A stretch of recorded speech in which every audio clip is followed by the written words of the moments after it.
ఇప్పటికే 9 మంది లోక్సభ ఎంపీలు, 3 రాజ్యసభ ఎంపీలు పార్టీ మార్పు అంశంపై ఆసక్తి ప్రదర్శించారట.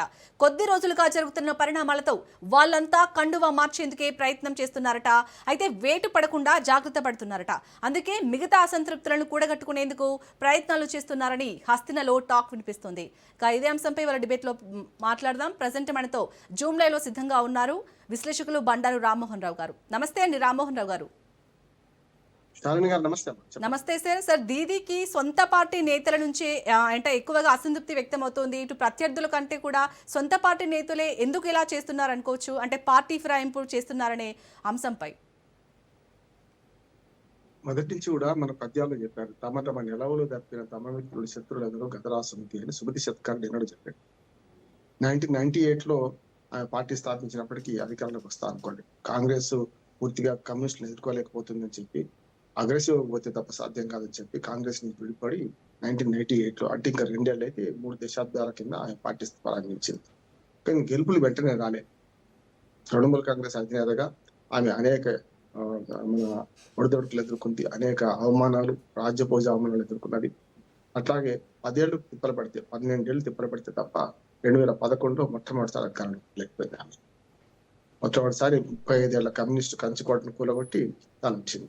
అంతకుముందు ఆ 35 ఏళ్ల పాటు కాంగ్రెస్ అనేక తంటాలు పడ్డది. సిద్ధార్థ్ శంకర్ నుంచి అందుకొని చాలా మంది మహామహులు ముఖ్యమంత్రులుగా, కాంగ్రెస్ ముఖ్యమంత్రులుగా పనిచేసిన తర్వాత జ్యోతి బస్ 25 ఏళ్ళు, బుద్ధదేవ్ భట్టాచార్య 10 ఏళ్ళు, మొత్తం 35 ఏళ్ళు వాళ్ళు అప్రతిహతంగా కమ్యూనిస్టులు ఉన్నారు. కాంగ్రెస్ ను దరిలో కూడా రానివ్వలేదు. అటువంటి పరిస్థితులలో తృణమూల్ కాంగ్రెస్ అనే 3వ పార్టీ పెట్టి 12 ఏళ్ళు అకౌంటెన్సీ దీక్ష తర్వాత 2011లో మొట్టమొదటిసారి అధికారంలోకి వచ్చింది. 2016లో రెండోసారి, 2021లో మూడోసారి అధికారం వచ్చింది. ఇప్పుడు ఏమైందంటే నిలవలు తప్పినాయి కదా, అధికారం లేదు కనుక దగ్గర వాళ్ళ శత్రువులు అవుతున్నారు. 80 మంది ఇంత కష్టకాలంలో కూడా తాను అసలు చాలా మంది విశ్లేషకులు గెలుస్తుంది మమతా బెనర్జీ అన్నారు, శాలిని గారు.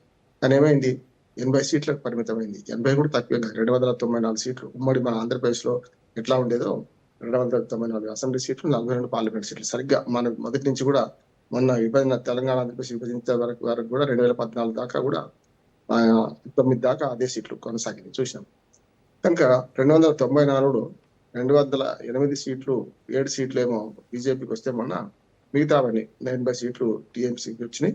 రెండు కమ్యూనిస్ట్ పార్టీలకు అటు ఇటుగా 2 కాంగ్రెస్ కు అట్లా వచ్చినాయి.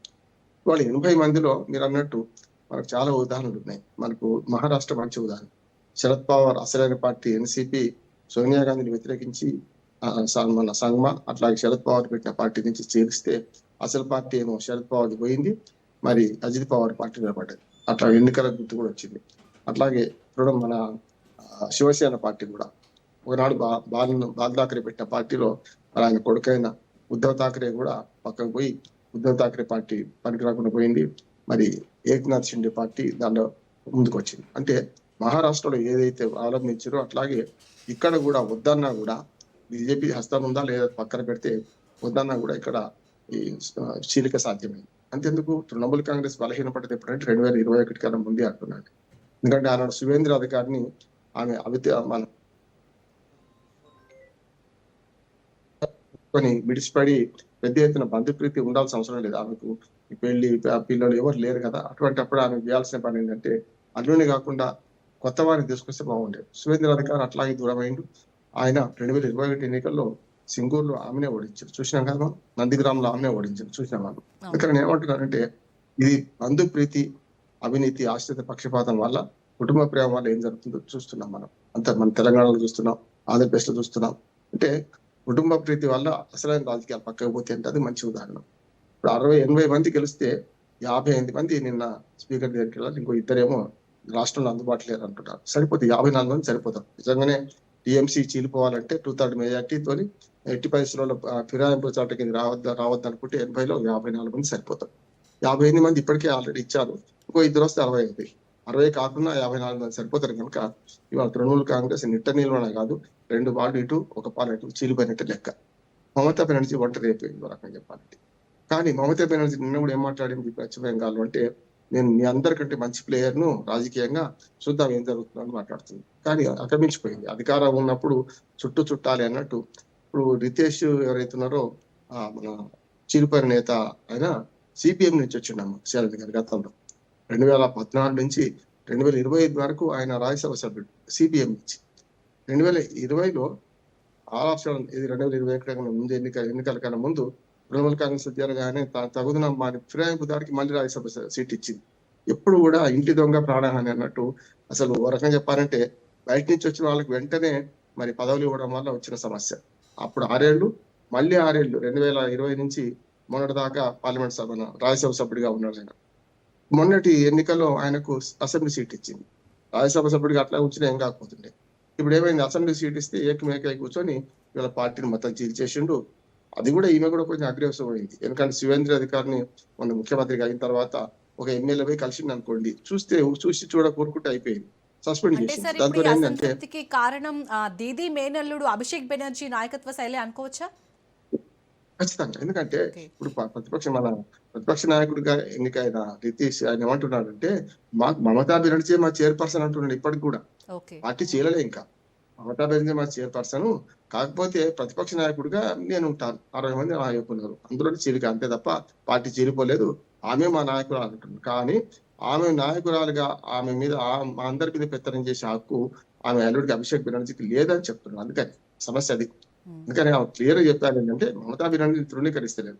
ఆమె నియంతృత్వ ధోరణి, ముఖ్యంగా అల్లునికి సపోర్ట్ ఇవ్వడం, ఇది మేనల్లునికి సపోర్ట్ ఇవ్వడమే తప్పంటున్నారు. కనుక చీలిపోలేదు, కానీ ఆమె నాయకత్వాన్ని ధిక్కరిస్తలేదు, చీలిపోలేదు. అందులో ఉన్న ఆమె ప్రోత్సహించిన వాళ్ళ మేనల్ని తిరస్కరిస్తున్నారు వీళ్ళు. అది జరగాల్సింది. అంటే ఆమె ఇప్పటికైనా సరే తెలుసుకొని బంధుప్రీతిని పక్కన పెట్టి మరి ఉన్న వాళ్ళని కాపాడుకుంటారా లేకుంటే లేదా అని. ఇంకొక మాట కూడా చెప్పాలి. మొన్న వీళ్ళు ఇట్లా పోతున్నారు తెలిసి మొన్న మీటింగ్ పెట్టింది, మన అసెంబ్లీ సభ్యుల మీటింగ్ పెట్టింది, తన ఎమ్మెల్యే మీటింగ్. కేవలం 20 మంది మాత్రమే హాజరయ్యారు. మిగతా 60 మంది హాజరు కాలేదు. 60 మంది ఎట్టిపోయిండు అని చెప్పి ఆ మిగతా వాళ్ళందరూ నియోజకవర్గాల్లో ఉన్నారు, అందుబాటులో లేరు కనుక అని మీటింగ్ క్యాన్సిల్ చేసింది. అప్పుడైనా కనీసం ఈ ప్రతిపక్ష నాయకుడిగా వీళ్ళు పోయి లెటర్ ఇచ్చేదాకా ఆగకుండా వాళ్ళను మచ్చిక చేసుకోవాల్సి ఉండే, వాళ్ళని పిలవాల్సి ఉండే, వాళ్ళతో మాట్లాడాల్సి ఉండే. ఏవైతే చూద్దాం అనుకుంటే ఇదే జరుగుతుంది. ఇప్పుడు రకం చెప్పాలంటే మొత్తం పశ్చిమ బెంగాల్ చరిత్ర చూసుకుంటే శాలిని గారు, మొదలు 20 ఏళ్ళేమో కాంగ్రెస్ పార్టీ, 35 ఏళ్ళేమో బీజేపీ, మన కమ్యూనిస్టులు, తర్వాత 15 ఏళ్ళు ఈమె. మొత్తం చూస్తే మొత్తం చరిత్రలో 3 పార్టీలు పరిపాలించినాయి. పశ్చిమ బెంగాల్ ప్రజలు తొందరగా మారితే మాత్రం వరుసగా వాడికే పట్టం కడుతుంది. చూస్తున్నాం కదా, 20 ఏళ్ళు కాంగ్రెస్, 35 ఏళ్ళు కమ్యూనిస్టులు, 15 ఏళ్ళు తృణమూల్ కాంగ్రెస్ ఉన్నదంటే అర్థం చేసుకోవచ్చు కదా. కనుక ఇప్పుడు మరొకసారి బీజేపీకి అధికారం ఇచ్చింది కనుక ఈ 3 పార్టీలు జీరో అయిపోయినాయి. కాంగ్రెస్ పార్టీకి దిక్కు దిశ లేదు. ఇంకా తృణమూల్ కాంగ్రెస్ అన్న మొన్న ప్రతిపక్ష పార్టీగా నిలదొక్కుంది, 80 సీట్లు అంటే తక్కువేం కాదు. యాక్చువల్ గా మనకు 294 అంటే 30 సీట్లు వస్తే సరిపోతుంది ఏది ప్రతిపక్ష స్థానానికి. కానీ 80 వచ్చింది. ప్రజలేం తక్కువ అంచనా వేసి తక్కువ ఏం చేయలేదు వాళ్ళకు. కనుక అట్లా చూసుకుంటే ఇప్పుడు 4వ పార్టీగా బీజేపీ మొట్టమొదటిసారి అధికారంలోకి వచ్చింది. వీళ్ళకి భవిష్యత్తు ఉందని చాలా మంది ఇటువైపు పోతున్నారు అనుకుంటున్నారు. కాకపోతే ఏంటంటే మమతా బెనర్జీ మీద వ్యతిరేకత్వాన్ని కాకుండా ఆమె ప్రోత్సహించిన ఆమె మేనల్లుడి మీద వ్యతిరేకత్వాన్ని బయటకు వచ్చారు. ఆమె కనుక అల్లుని ప్రోత్సహించకపోతే మమతా బెనర్జీ కట్టుబడి ఉంటామని వాళ్ళు బహిరంగంగా కాకుండా లోపాయకరికి చెప్పేది అదే చెప్తున్నారు. వారిని దూరం చేయండి, మీ అల్లుడిని, మేమంతా నీ వెంబడే ఉంటామని. అందుకనే చైర్పర్సన్ మమతా బెనర్జీ అని అసెంబ్లీ సాక్షిగా ప్రకటించారు ప్రతిపక్ష నాయకుడికి ఎన్నికలంక కూడా.